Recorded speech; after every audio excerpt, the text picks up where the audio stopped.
We now move on to the first panel devoted to the two experiments in which Belgian researchers are involved, ISOLDE and CMS. To tell us about them, please welcome back Cathy Smith with 5 distinguished guests. Thank you very much indeed. Well, I will introduce our distinguished guest in a moment, but let us just start with a wonderful thought. We are all made from stardust. And so to understand our universe, scientists like you, well, you probably already do understand more about what stars are made of and the processes inside them. And that's a large part, of course, of what the ISOLDE experiment is doing at CERN, trying to understand where we all come from. So ISOLDE stands for Isotope Mass Separator Online Facility. I love a good acronym. And to tell us more, we're joined by Professor Gerda Neyens, who's Professor of Nuclear Physics at KULeuven. And you've worked with CERN on the ISOLDE project for more than 20 years. So welcome. Tell us a little bit more how it works then, so that scientists need to understand the elements in the stars. Well, as you said, we are all made of stardust. And at ISOLDE, what we investigate are the nuclei at the heart of the elements of which we are all made of. But these elements were produced in the stars, in nuclear reactions in the stars. And so what we investigate at ISOLDE is what are the properties of all these different nuclei and what are the reactions that are happening in the stars. So we can accelerate exotic isotopes produced in the stars. We can produce them at CERN, accelerate them and mimic the reactions. Or we can investigate their properties to understand how everything is made and how matter is built together. Amazing. Maybe we can, I think we do have a photograph of the experimental hall for ISOLDE. We'll see that in a moment. So Belgium is one of the leading countries involved in ISOLDE. So, I mean, in a way, in a position to steer the direction science goes. Yes, exactly. So ISOLDE is a community of 17 member countries, and Belgium is one of those. And so we have people in different leading roles there, but more importantly, we have people from Belgium who go there to do experiments. So mostly they are from KULeuven, from the Flemish University. There's about 8 professors there having experiments, and we are involved in. Well, you see the lab there. It's a chaos. Amazing. Yeah, it is. So there's about 12 to 14 permanent experimental stations there, and in more than half of those, Belgian scientists from KULeuven are leading members in those collaborations. And there's beauty in that chaos, if we follow what Fabiola was saying. So I know that fundamental research is the main focus of ISOLDE, but the isotopes that you are also used in research in many different domains, in the health field, for instance. Yeah, well, as you say, isotopes are used for not only for investigations in nuclear physics or even chemistry or molecular, but all other domains. So medical isotopes nowadays are being investigated to design new radiotherapies, cancer therapies. For example, targeted radiotherapy is with a particular isotope that we can make at ISOLDE, and I think we'll hear more about that in the next session. But so these developments come from the research we've done with isotopes at ISOLDE and are now further pursued there. And you're right, we will talk about that a little later on as well. But another world that you have an impact on is the world of semiconductors and LED lights. Well, yeah, you like the LED lights, I know that. So, yeah, so we all, apart from the fundamental research on nuclei, we also use these isotopes that we produce to do research, for example, on materials, semiconductors, which are in our everyday life, like in the LED lights, but also in all the electronic devices we have nowadays. And yeah, so... So what in particular, though? What are you changing in LED lights? Okay, well, in LED lights you can change the color by implanting impurities. And what we do at ISOLDE is we implant radioactive impurities, because by using the radiation we can observe properties of these materials which you otherwise wouldn't see. So they are kind of spies in the material to look what's happening. So the coloured lights even on our Christmas trees are thanks to CERN? Well, I wouldn't say thanks to CERN, but we deliver the tools to investigate how we can change the colours, yes. And just quickly, what about the future, though? Because is there really a holy grail for ISOLDE, or is that too simplistic? I wouldn't say there's one single holy grail, because ISOLDE is a very multidisciplinary environment, so we would do injustice to any of the subfields that are researched at ISOLDE. So I think the strength of ISOLDE is exactly this multidisciplinarity. We have material scientists, we have chemists, we have nuclear physicists, we have all kinds of physicists. And the fact that we all work closely together, we are an international environment, by bringing these people together, we can make new inventions. For example, the nuclear clock, of which we had recently the discovery of the very first observation of this transition, was done by a multidisciplinary team of nuclear physicists and material scientists, and in fact it was led by Leuven, by our nuclear and material scientists, who developed a new technique to produce that isotope at ISOLDE, and a new technique to measure its properties, and that was a major breakthrough which will now have many applications. And that's much more precise than the atomic clock, so we may talk about that a bit later on as well, but thank you very much indeed for explaining what your experiment is. And we're now going to move on to the CMS experiment and welcome 4 more professors: Barbara Clerbaux from ULB, Christophe Delaere from UCLouvain, Stephen Lowette from VUB, and Dida Dobur from University of Ghent. So the CMS experiment, one of the largest experiments at CERN, one of the largest scientific collaborations on Earth, which is quite amazing, really. And Belgium is at the very heart of it. It stands for Compact Muon Solenoid. And again, looking at the fundamental building blocks of the universe, and was key in the discovery of the Brout-Englert-Higgs boson. So, Professor Dobur, tell us why it's so exciting, why is it so important, this experiment? Yes, CMS experiment, as you said, it is an exciting project.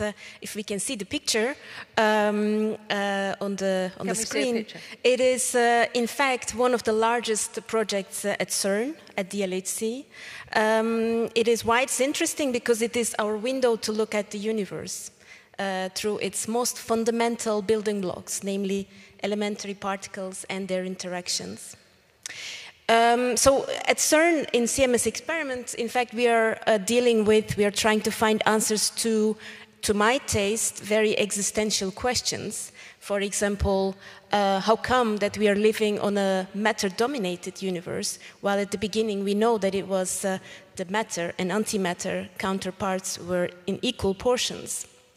So we constantly search for phenomena which can explain us why and how the universe evolved to this matter-dominated state. This is very exciting and interesting. But in fact, this matter content of the universe is also not super well understood, because the particles that we know today can only account for 15% of it. So the remaining 85% is attributed to dark matter, about which we don't know much. And we constantly search for these particles of dark matter. Still so many mysteries out there. So Christophe Delaere from UCLouvain. Belgian scientists have been involved since the beginning, I think. Can you explain more about that? And also how this detector works? Because I think it's installed on the ring of the Large Hadron Collider. Is that right? Yes, indeed. And as you said, it all starts with the LHC, that accelerator that we saw briefly in the video at the beginning. It's a 30-kilometer machine that we use to actually store energy in protons, and then we make these protons collide in 4 points on the ring. And around these collision points, we've built detectors, and CMS is one of them. So with the CMS detector, we want to study all the particles that are coming out of this collision, and the goal is to understand what happened at the center, because what happens there happens so quickly, and it's happening in a so small space that we cannot see directly what happens. We can only see from far away. And we have huge detectors. CMS is like 15 meters high, 20 meters long. And it's built like a cylindrical onion with different layers that will look at different properties of the particle to understand them. And Belgian researchers were involved from the beginning in actually designing and building this one. Yes, indeed. So we were there at the beginning for the design phase and in the construction and in exploitation. We have been involved in the muon system, so the part that is outside of CMS, in a forward colorimeter that was called Castor, and that was our biggest project in the CMS tracker, which is the part at the center of the detector where we actually see all the tracks coming from the interaction point and propagating outwards in the detector. And there's a better and, well, a newer detector coming. We'll talk about that later. But Professor Stephen Lowette, we talked about collaboration being so important. And this is a huge collaboration, isn't it? Yes, so we are more than 3,000 physicists from about 250 institutes coming together, and more than 1,000, this was also mentioned by Fabiola Gianotti, more than 1,000 are PhD students, so it's really a training ground. And about in the beginning, which is now almost 30 years ago, the Belgian community actually decided to be impactful, let's all work together on the same experiment at the LHC. So at the LHC, Belgium is only involved in CMS, but that makes that now we have a vibrant community of about 100 physicists. And I think we have a photograph of a team. If we could look at another slide, sorry. So actually, on the photograph, you will see like 1/10 of that collaboration only. Right? It's only a small fraction. But from the Belgian side, we are contributing with like 100 people, also like 1/3 of PhD students, but actually we managed to do even more. We managed to do more impactful than just what you would think from the numbers. And for the students, this is a really a wow experience. They can come there. I can imagine. I mean, to be there and to experience it. They are sitting at the knobs and operating the detector. They are analyzing unique data to make world-leading research results. Amazing. And you're working there at the moment, to both of you, aren't you, at the moment? Yeah. Yes. I mean, it's wonderful. I've still never been, even though we're talking about it. So that's my next thing, to go there. Barbara Clerbaux, we talked about this as being potentially the man-on-the-moon moment for CERN, the discovery of the Brout-Englert Higgs boson. A major breakthrough, and you were involved, and it's also such a Belgian story, as we know, because we have Professor Englert with us. Yes, indeed, it's really a nice Belgium story. So it started, we said it in 1964 with the, let's say, prediction of this this new boson by François Englert and Robert Brout, and Peter Higgs, of course. And then the quest for this new particle started, and as it was said, it took 48 years to be discovered at CERN. Why it was so long? It's because this particle, in fact, at the time it was proposed, we didn't know the mass of this particle, so we had to look for a particle without knowing the mass. And we know now that the mass of this particle is about 125 times the mass of a proton, so it's quite heavy. So in order to produce this particle, we need very high energy machines. So for example, the LHC. Also, this particle is interacting very weakly. So to produce this particle is a rare event at the collider. So we need to accumulate a lot of data to be able to discover the boson. And the third difficulty is that it's very unstable. So in fact, it will extremely fast decay in other particles. So we have to reconstruct the H boson via the decaying particle. And there are several channels. And in fact, the Belgium community, so colleagues from CMS, they were involved in this quest, so in this analysis and the search and the discovery of the H boson in the CMS experiment in various different decay channels. So this was somehow a loop in Belgium to predict and then to discover the boson, to participate to the discovery of the boson. And the community is still actually nowadays working on the study of the Higgs boson to measure the property of this boson much more precisely, and is still involved together with the theoretician and the 5 universities that are doing particle physics at CERN are really closely collaborating in this topic. And so it must have been quite an amazing thing. And so the CMS detector is potentially driving forward, Professor Lowette, driving the future of physics forward, perhaps in ways that you didn't anticipate.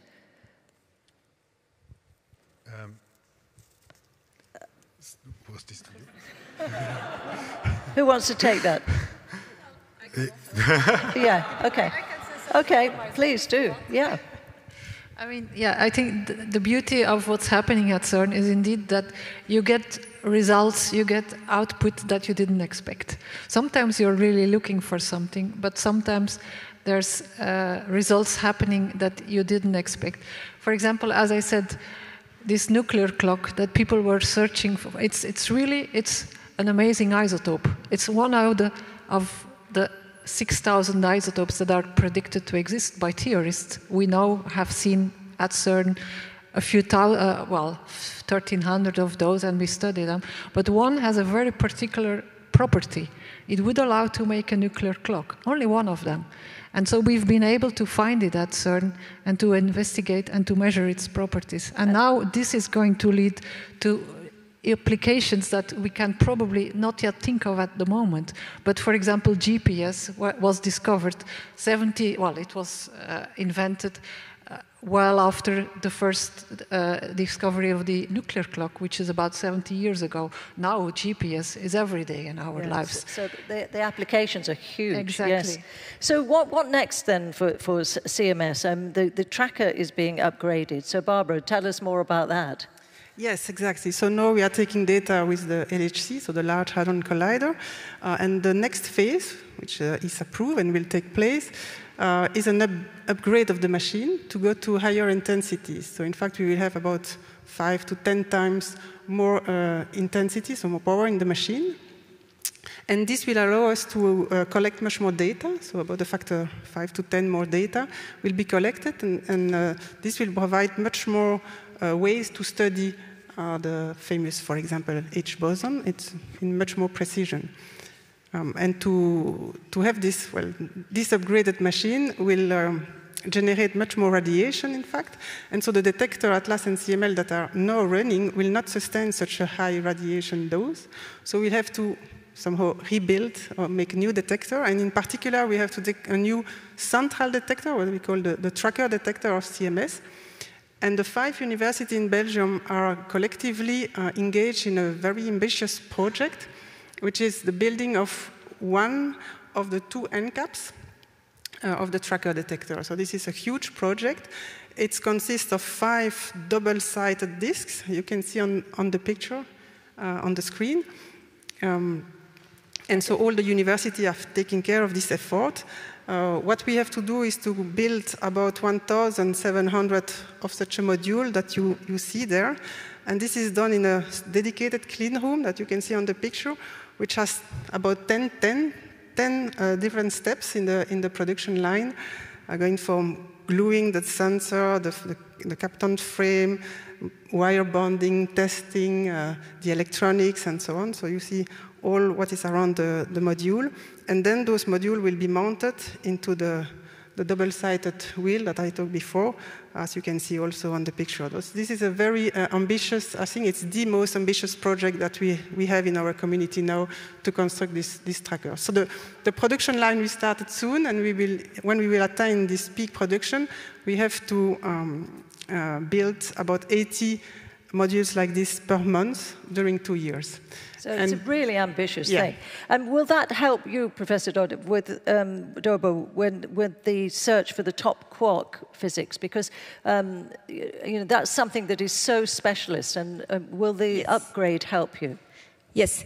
So the tracker is absolutely an essential ingredient in the CMS detector, and in particular for top quarks is certainly very important. So the top quark is the top quark physics Belgian community has been very strong in contributing in this area. Why it is interesting? Because it's very heavy as a gold atom, yet indivisible and elementary. For example, knowing its mass very precisely can tell us about the stability of the universe, whether it's in a stable state or may go through transition to a violent collapse or so. So maybe in the picture you see, I can highlight one of the latest results, we have led in Belgium in CMS experiment the observation of 4 top quarks simultaneously produced in proton-proton collisions. You start with 2 protons, tiny protons, and you produce 4 of giant particles, which is actually a testimony of Einstein's E equals mc square. And this result was announced by CERN in a press release where Belgian contribution was really significant. And just briefly, Christophe, the tracker will also mean that you can study everything with more precision. Is that the point?